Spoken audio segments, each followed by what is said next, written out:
You got your start as a model, of course, including appearing in several swimsuit issues of Sports Illustrated in the 90s.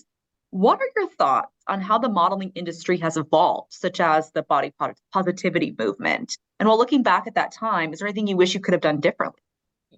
I mean, gosh, I'm no expert on being a model. I mean, I am actually. Let's Yeah, let's come rephrase that. on. Uh, I'm being a model today. That's what I really meant. Yeah. Being a model today is completely different than when I was a model. We didn't even have retouching. So, that's that. I mean, think about that. My body, when I did Sports Illustrated, it looked like that.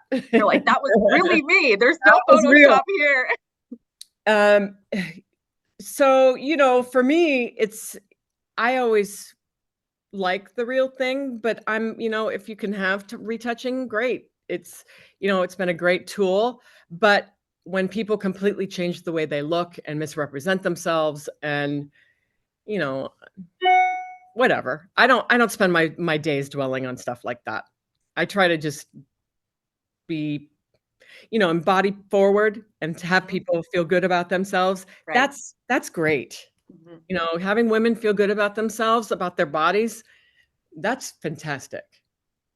Well, you had a history of dating some very high-profile Hollywood actors, even being engaged to Sylvester Stallone and later Joe Pesci. Some of the most kind of iconic stars ever. So we got to ask, like, what drew you to them, and are there any similarities between them or favorite memories that you could share? One, I was not engaged to Joe. Um, Interesting. no. Joe's awesome. Joe is such a good guy. He's so funny and smart and fun to be around. The I'm attracted to men. Smart men, funny men, whatever. It doesn't matter. I just like men. So it's not a I don't know. Those two guys are so different. Right. No, exactly. So it's Only like, thing they have in common is they're Italian. yeah, yeah. So in today's day and age of reboots and revivals, if you could go back and either reboot or make a sequel to a film you started in the past, what would it be and why? A film that I was in myself, Yes. Tales from the Crypt. Oh, okay. Would you want to do a sequel or like a reboot, like a modern day revival of it? She was something else, but I would love that movie. I would love to have done it a little bit differently, or even a sequel, because you can't change the past, but a sequel to Lilith, her, that she was a fun character to play. If you could, what would you say change? You said I might have done it a little differently. What would you have done differently?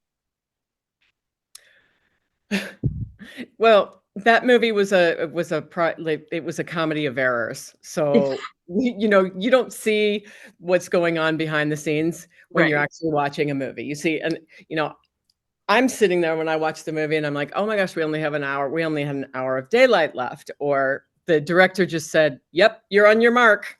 There's things you don't, people who aren't in the business, they don't know. I don't know. I don't know what I would change about it, but it was an experience, that movie. Would you ever return to acting or modeling in the future? I would do things that I want to do. And modeling, I'm doing the same things as a spokesperson for these Right. brands. It's almost the same thing. I'm representing a whole company, and I'm a spokesperson for my company. So it's it's not any different, except it's mine. Well, and I have a bunch of employees. Yeah. So you're a single mom. How do you balance your career and motherhood? I make my son my number one priority. No matter what, I get busy. I do get busy, but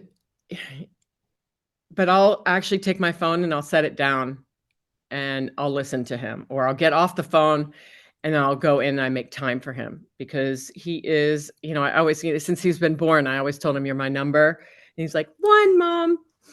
And That's now he's so like, I'm like, you're my number. And he's like, one, mom.